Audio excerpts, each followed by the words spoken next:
திராவிட முன்னேற்ற கழகத்திற்கு இருந்த வாக்கு வங்கிகள் சரிந்து விட்டன.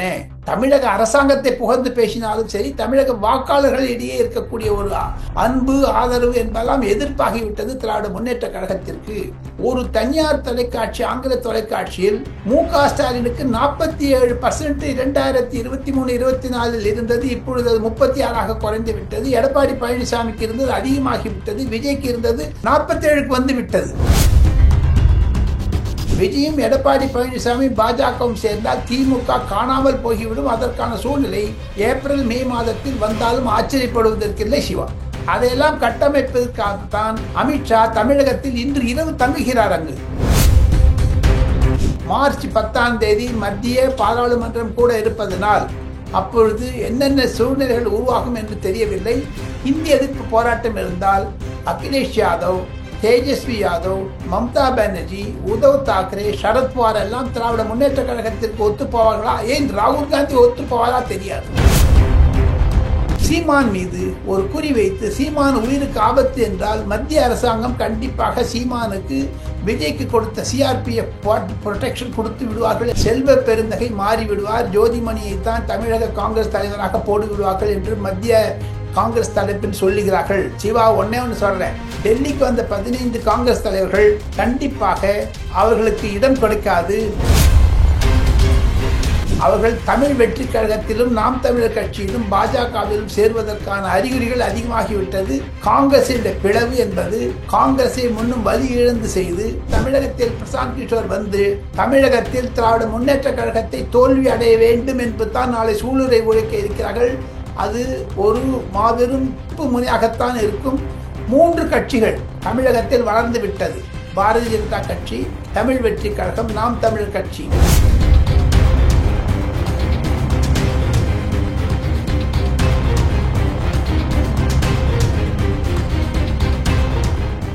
ரியல் ஒன் வாய்ஸ் நண்பர்களுக்கு, நேயர்களுக்கு வணக்கம். பல்வேறு முக்கியமான தகவல்களை டெல்லியிலிருந்து கொடுத்து கொண்டிருக்கும் மூத்த பத்திரிகையாளர் டெல்லி ராஜகோபாலன் சார் அவர்கள் நம்முடைய இருக்கிறார். வணக்கம் சார். நமஸ்காரம் சிவா. நமஸ்காரம். நமஸ்காரம். தமிழகம் வந்திருக்கக்கூடிய அமித்ஷா அவர்களை பொறுத்த வரைக்கும் 2026ஆம் ஆண்டு சட்டமன்ற தேர்தலுக்கான வியூகங்கள் குறித்து பேசுவதற்கான வாய்ப்புகள் இருக்கிறது அப்படின்னு சொல்லி செய்திகள் வெளிவந்துகிட்டு இருக்கேன் சார். வியூகம், அப்படி என்ன வியூகம் சார்? வியூகம் தமிழகத்தில் திராவிட முன்னேற்ற கழகத்தை வீழ்த்த வேண்டும். ஒன்று, அதிமுக பல அணிகள் இருப்பதை ஒன்றாக்க வேண்டும் என்பதுதான் பாஜகவுடைய முக்கிய எண்ணம். இரட்டை இலை சம்பந்தப்பட்ட பழத்தில் கண்டிப்பாக எடப்பாடி பழனிசாமிக்குத்தான் எடை போகும். அவர் வீணாக வம்பு பிடிக்கக்கூடாது. ஒருவேளை அவர்கள் ஓ பன்னீர்செல்வத்தையும் டிடி தினகரனை சேர்த்துக் கொள்ள வேண்டும் என்றால் கூட்டணி அமைத்தாவது இந்த எதிர்கட்சிகள் ஒன்றிணை வேண்டும். இல்லை என்றால் கண்டிப்பாக இது ஒரு ஆபத்தாக முடியும். எது இருப்பினும் பல ஆங்கில தொலைக்காட்சிகளுடைய கருத்து கணிப்புப்படி திராவிட முன்னேற்ற கழகத்திற்கு இருந்த வாக்கு வங்கிகள் சரிந்து விட்டன. தமிழக அரசாங்கத்தை புகழ்ந்து பேசினாலும் சரி, தமிழக வாக்காளர்களிடையே இருக்கக்கூடிய ஒரு அன்பு ஆதரவு என்பதெல்லாம் எதிர்ப்பாகிவிட்டது திராவிட முன்னேற்ற கழகத்திற்கு. ஒரு தனியார் தொலைக்காட்சி, ஆங்கில தொலைக்காட்சியில் மு.க.ஸ்டாலினுக்கு 47% 2023-24 இருந்தது. இப்பொழுது அது 36 குறைந்து விட்டது. எடப்பாடி பழனிசாமிக்கு இருந்தது அதிகமாகிவிட்டது. விஜய்க்கு இருந்தது 47 வந்து விட்டது. அந்த percentage of liking by Tamil voters. Vijay முன்னிலையில் இருக்கிறார். விஜயும் எடப்பாடி பழனிசாமி பாஜகவும் சேர்ந்தால் திமுக காணாமல் போகிவிடும். அதற்கான சூழ்நிலை ஏப்ரல் மே மாதத்தில் வந்தாலும் ஆச்சரியப்படுவதற்கில்லை சிவா. அதையெல்லாம் கட்டமைப்பதற்காகத்தான் அமித்ஷா தமிழகத்தில் இன்று இரவு தங்குகிறார். அங்கு அது பெரிய டேர்ன் ஆஃப் ஈவென்ட். அது சார், அமித்ஷா அவர்களா முக்கியமான புள்ளிகள், மாற்று கட்சியில் இருக்கக்கூடிய புள்ளிகள், தலைவர்கள் சந்திக்க இருப்பதாக செய்திகள் வெளிவருகிறது சார். உண்மையா சார்? உண்மை உண்மை உண்மை. தமிழகத்தில் இருக்கக்கூடிய தலைவர்கள் பலர் சந்திக்க இருக்கிறார்கள். அதிலிருந்து தமிழக அரசாங்கத்தை பற்றியும் தமிழக அரசியலை பற்றியும் இந்திய எதிர்ப்பு போராட்டத்தை பற்றியும் அமித்ஷா ஒரு கட்டமைப்பை வைத்து விடுவார் என்பதுதான் இருக்கும். இருப்பினும் மார்ச் 10 மத்திய பாராளுமன்றம் கூட இருப்பதனால் அப்பொழுது என்னென்ன சூழ்நிலைகள் உருவாகும் என்று தெரியவில்லை. இந்திய எதிர்ப்பு போராட்டம் இருந்தால் அகிலேஷ் யாதவ், தேஜஸ்வி யாதவ், மம்தா பானர்ஜி, உத்தவ் தாக்கரே, சரத்பவார் எல்லாம் திராவிட முன்னேற்ற கழகத்திற்கு ஒத்து போவார்களா? ஏன் ராகுல் காந்தி ஒத்து போவாரா தெரியாது. ஆக மொத்தம் அமித்ஷாவுடைய கட்டமைப்பு என்பது கண்டிப்பாக திமுகவை எதிர்த்துத்தான் இருக்கும். அது விஜயுடன் பாஜக கைகோர்க்குமா, விஜய், அதிமுக, பாஜக சேர்ந்து போட்டியிடுமா? இதெல்லாம் ஏப்ரல் மாதம் மே மாதத்திற்குள் சரியாகிவிடும். மார்ச் முதல் வாரத்தில் தமிழகத்திற்கு பிரதமர் நரேந்திர மோடி டெல்லியிலிருந்து சென்னை வருவதனால் பாலம் பாம்பன் பாலத்தை திறந்து வைப்பதற்காக அப்பொழுது ஒரு கட்டமைப்பு உருவாகிவிடும் என்பதுதான் பலருடைய கருத்து. சிவா, சார், நாம் தமிழர் சீமான் அவர்கள் மீது வீசுவதற்கு பெட்ரோல் வெடிகுண்டோட இருந்த 10 பேரை போலீசார் கைது பண்ணியிருக்காங்க. அதாவது பெரியார் திராவிட கழகத்தை சேர்ந்த 10 பேர் கைது செய்யப்பட்டிருக்காங்க. இதை எப்படி சார் எடுக்கிறது? தமிழகத்தில் வன்முறை வரக்கூடாது என்பதுதான் என்னுடைய கருத்து. வன்முறையை அரசாங்கம் ஏற்று விடக்கூடாது என்பதுதான் கருத்து. தமிழக போலீசார், டைரக்டர் ஜெனரல் ஆஃப் போலீஸும் கமிஷனர் ஆஃப் போலீஸும் இது பற்றி குறிக்கோள் எடுத்து விட வேண்டும். தமிழகத்தில் உள்துறை அமைச்சராக இருப்பது மு.க.ஸ்டாலின் அவர்கள். அவருக்கு பெரிய பொறுப்பு இருக்கிறது. இந்த பொறுப்பிலிருந்து கை கழுவ முடியாது, கை தட்டிவிட முடியாது. சீமான் மீது ஒரு குறி வைத்து சீமான் உயிருக்கு ஆபத்து என்றால் மத்திய அரசாங்கம் கண்டிப்பாக சீமானுக்கு விஜய்க்கு கொடுத்த சிஆர்பிஎஃப் புரொடெக்ஷன் கொடுத்து விடுவார்கள் என்பதுதான் என்னுடைய தாழ்மையான கருத்து. சார், இப்போ டெல்லியில கெஜ்ரிவாலுக்கு எதிரான மதுபான கொள்கை முறைகேடு குறித்து சிஏஜி அறிக்கை தாக்கல் செய்யப்பட்டிருக்கு. இது குறித்து சொல்லுங்களேன் சார், விரிவா என்ன தாக்கல் செய்ய? ரியல் டைம் ஒன் நேயர்களுக்கு ஒரே ஒரு வார்த்தை நெல்லை சிவா மூலமாக நான் சொல்லுவது, பாஜக பரிபூர்ண மெஜாரிட்டியுடன் டெல்லி அரசாங்கத்தை பிடித்து விட்டதனால் wait and watch, CAG report எல்லாம் கொடுத்து இனி வரக்கூடிய நாட்களில் சிபிஐ கேஸ் முடுக்கி விடுவார்கள், என்போர்ஸ்மெண்ட் டைரக்டரேட் முடுக்கி விடுவார்கள். 2000 கோடி ரூபாய் லாபம் அடித்ததாகத்தான் சொல்லுகிறார்கள். இதனால் ஷீஷ் மஹால் என்று சொல்லக்கூடிய கண்ணாடி மாளிகையை அவர் கட்டி கொண்டு 165 கோடி ரூபாய் கட்டி கொண்டு இருந்தார். அதுவே அவருக்கு விரோதமாக போய்விட்டது. அரவிந்த் கெஜ்ரிவாலுக்கு எதிர்வாக்கு நிலையினால் தான் அரவிந்த் கெஜ்ரிவால் தோற்று போனார். எனினும் வரக்கூடிய நாட்களில் மத்திய அரசாங்கம் சிபிஐ மூலமாக, என்போர்ஸ்மெண்ட் டைரக்டரேட் மூலமாக அரவிந்த் கெஜ்ரிவாலை சமாப்தி செய்துவிட்டு பஞ்சாப் அரசாங்கத்தை நிலைகுலையாமல் செய்துவிடுவார்கள். காங்கிரஸ் பஞ்சாபத்தில் இருக்கக்கூடிய 32 எம்எல்ஏக்களை தன் வசப்படுத்த ஆசைப்படுகிறது என்பதுதான் கருத்து. சிவா, சார், செல்வ பெருந்தகை அவர்களுக்கு தமிழக காங்கிரஸ் கமிட்டி தலைவர் செல்வ பெருந்தகை அவர்களுக்கு எதிராக டெல்லியில ராகுல் காந்தி அவர்களை சந்திப்பதற்கு 15க்கும் மேற்பட்ட மாவட்ட தலைவர்கள், எம்எல்ஏக்கள் வந்திருந்தாங்க. ஆனால் ராகுல் காந்தி அவர்களை சந்திக்கல. அதோட அப்டேட் என்ன சார்? மாணிக்கம் தாக்கூரும் ஜோதிமணியும் சேர்ந்துதான் இதை உசுப்பி விடுவார்கள் என்று செல்வ பெருந்தகை குரூப் சொல்லுகிறார்கள். டெல்லியில் மாணிக்கம் தாக்கூரும் ஜோதிமணியும் ராகுல் காந்திக்கு மிக மிக நெருக்கமாக இருப்பதனால் அவர்கள் பிரியங்கா காந்தியை சந்தித்து விட்டு சிலர் சென்று விட்டார்கள். எது இருப்பினும் வரக்கூடிய நாட்களில் செல்வ பெருந்தகை மாறிவிடுவார், ஜோதிமணியை தான் தமிழக காங்கிரஸ் தலைவராக போடு விடுவார்கள் என்று மத்திய காங்கிரஸ் தலைப்பில் சொல்லுகிறார்கள். சிவா, ஒன்னே ஒன்று சொல்றேன், டெல்லிக்கு வந்த 15 காங்கிரஸ் தலைவர்கள் கண்டிப்பாக அவர்களுக்கு இடம் கொடுக்காது. செல்வ பெருந்தகை அவர்களை எல்லாம் சஸ்பெண்ட் செய்து விடுவார்.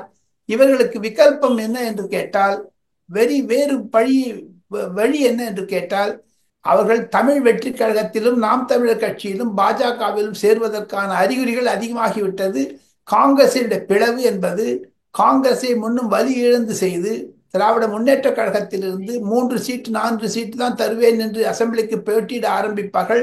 இது காங்கிரஸுடைய பலவீனத்தை கறிக்கிறது. சிவா சார், இப்போ காங்கிரஸ் கட்சியில இருக்கக்கூடிய முக்கிய தலைவர்கள் ஒருவரான சசி தரூர் அவர்கள் காங்கிரஸ் கட்சியை விட்டு வெளியேற போகிறார் அப்படிங்கிற ஒரு செய்தி வந்துகிட்டு இருக்கே சார், உண்மையா சார் அந்த செய்தி? உண்மை. அவரே சொல்லிட்டார், எனக்கு வேற மாற்று வழிகள் இருக்கின்றன என்று அவரே சொல்லிவிட்டார். இதை வைத்து பார்த்தால் அவருக்கு இருக்கக்கூடிய பின்னணியை பார்க்கும் பொழுது கண்டிப்பாக அவருக்கு ஒரு சூழல்கள் மாறிவிட்டது. கம்யூனிஸ்ட் மார்க்சிஸ்ட் கட்சி அவருக்கு பின்னணியில் இருக்கிறார்கள். பாஜகவில் சேருவதற்கான ஏற்பாடுகளையும் அவர் செய்து வருகிறார். காரணம், இந்து வாக்குகள் திருவனந்தபுரம் நாடாளுமன்ற தொகுதியில் அதிகமாக இருப்பதனால் வரக்கூடிய நாட்களில் பார்த்தால் சசி தரூர் காங்கிரஸில் நீடிப்பது கடினம். அவர் மல்லிகார்ஜுன் கர்கே எதிர்த்து போட்டியிட்டதனால் அவருக்கு பல எதிர்ப்புகள் காங்கிரசிலும் இருக்கிறது. சசி தரூர் என்பவரை கட்சியிலிருந்து நீக்க வேண்டும் என்று சொல்லிக் கொண்டு வருகிறார்கள். ராகுல் காந்திக்கு எதிராக அவர் போர்க்கொடி துவக்கி விட்டார். இந்தியன் எக்ஸ்பிரஸ் என்ற பத்திரிகைக்கு அவர் கொடுத்த பேட்டியை பார்த்தால் கண்டிப்பாக சசி தரூர் கம்யூனிஸ்ட் கட்சி மார்க்சிஸ்ட் பின்னாரை விஜயனுக்கு சாதகமாகத்தான் இருப்பார் என்று சொல்கிறார்கள்.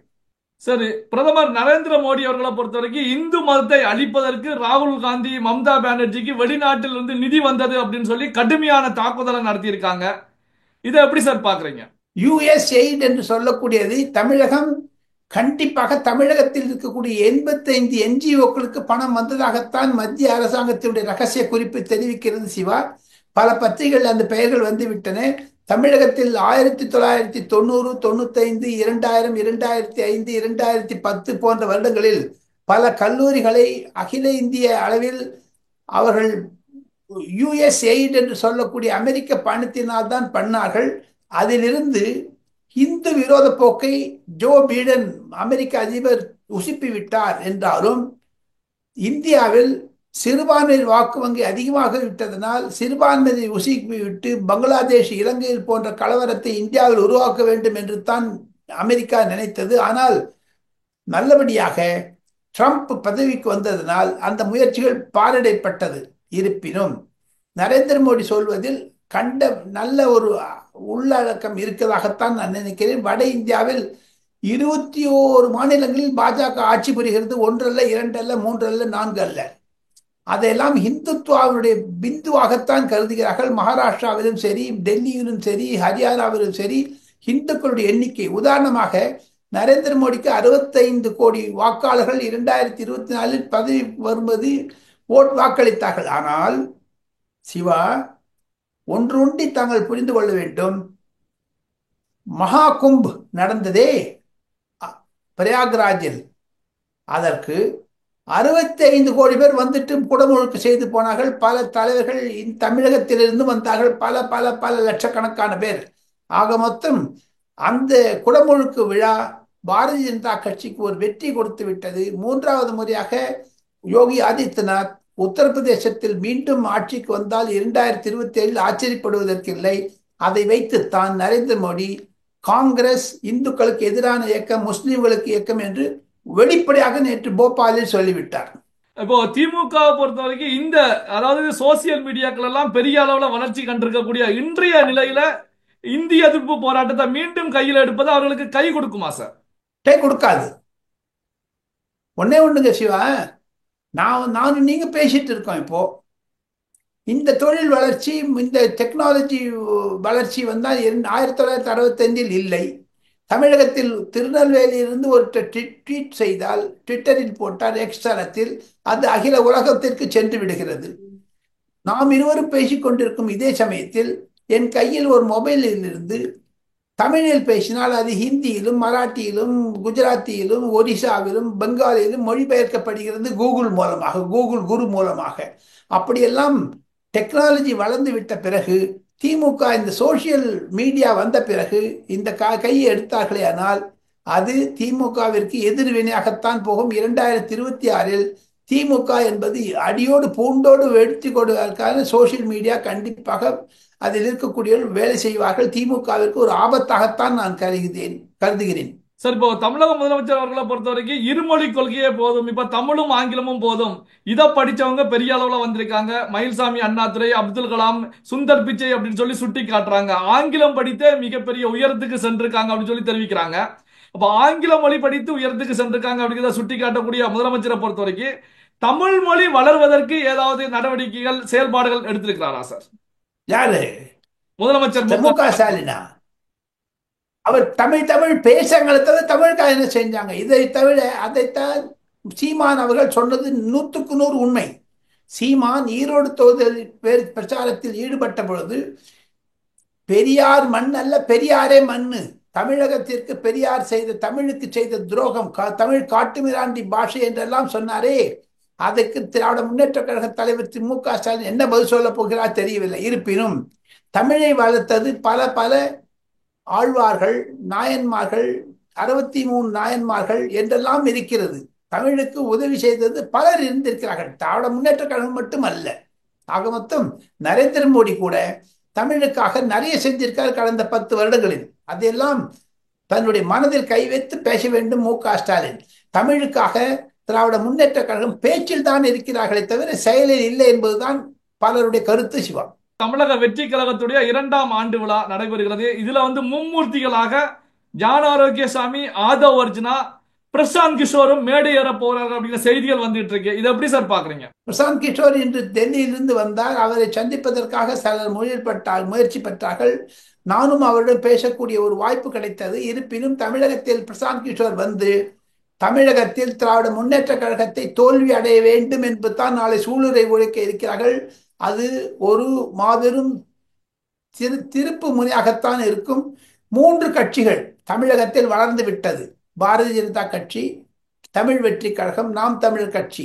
இந்த மூன்று கழகங்களும் சேர்ந்து, மூன்று கட்சியும் சேர்ந்தால் 30 வாக்கு வங்கி, 30% வாக்கு வங்கி தமிழகத்திலிருந்து தனியாகிவிடும். ஆக மொத்தம் திமுகவுடைய வாக்கு வங்கி சரியத்தான் பிரசாந்த் கிஷோர் இது மாதிரியான ஒரு சூழ்நிலையை ஏற்படுத்திக் கொள்கிறார் விஜய்க்கு என்று தான் என்னுடைய கருத்து. நாளை பிரசாந்த் கிஷோர் மேடையில் இருந்து பேச பொழுது அவர் ஒரு அரசியல் கட்சி தலைவராக வருகிறார். அவர் கண்டிப்பாக தமிழகத்திற்கு ஒரு ஹிந்தி திணிப்பை பற்றியும் அவர் பேசுவார் என்று தான் நான் கருதுகிறேன். காரணம், அவர் பீகாரில் இருந்து வருவதனால் கண்டிப்பாக பீகாரிகள் தமிழகத்தில் நிறைய பேர் இருக்கிறார்கள். ஏன் பொன்முடி கூட சொன்னாரு, பேல்புரி விற்கிறவங்கலாம் இந்திக்காரங்கன்னுட்டு. அவங்களுக்கெல்லாம் என்ன பதில் சொல்ல போறாரு இப்போ? So wait and watch. மிக சிறப்பாக அமைந்தாலும் ஆச்சரியப்படுவதற்கு இல்லை சிவா. சார், எப்பவுமே இறுதியில நம்முடைய வாசகர்களுக்கு அப்டேட் கொடுப்பீங்க. ஒரு ஹாட் நியூஸுக்காகவே நம்முடைய வாசகர்கள் காத்துக்கிட்டு இருப்பாங்க. இந்த வீடியோ பதிவுல நம்முடைய வாசகர்களுக்கு தெரிவிக்கக்கூடிய அந்த ஹாட் நியூஸ் என்ன சார்? தமிழகத்திற்கு இருக்கக்கூடிய 6.5 கோடி ஜனங்களுக்கு, பொது வாக்காளர்களுக்கு நரேந்திர மோடி தமிழில் ஒரு தனிப்பட்ட கடிதம் எழுத இருக்கிறார் என்பதுதான் நான் சிறப்பு செய்தியாக சொல்ல இருக்கிறேன். அதில் 2014 முதல் 2024 வரை 1,40,40,000 கோடி வரை நான் செலவு செய்திருக்கிறேன் தமிழகத்திற்காக என்று பட்டியலிட்டு அந்த 3 பக்க கடிதம், தமிழ் கடிதம் பலருக்கு கொடுக்க இருக்கிறார்கள். அண்ணாமலை அவர்கள் தலைமையில் இந்த கடிதத்தை அனைத்து வாக்காளர்களுக்கும் கொடுக்க வேண்டும் என்று மத்திய பாஜக சரி, பிரதமர் செயலகம் சரி, அண்ணாமலைக்கு உத்தரவிட்டிருக்கிறார்கள். அந்த செய்தி செய்தால் தமிழகத்தில் ஒரு மாபெரும் புரட்சியாகத்தான் அது முடியும் என்பதுதான் என்னுடைய கருத்து. அதுதான் சிறப்பு செய்தி சிவா. பல்வேறு முக்கியமான தகவல்களை நம்முடைய வாசகருடன் பகிர்ந்து கொண்டதற்கு நன்றி சார். நன்றி. நமஸ்தே. நமஸ்தே.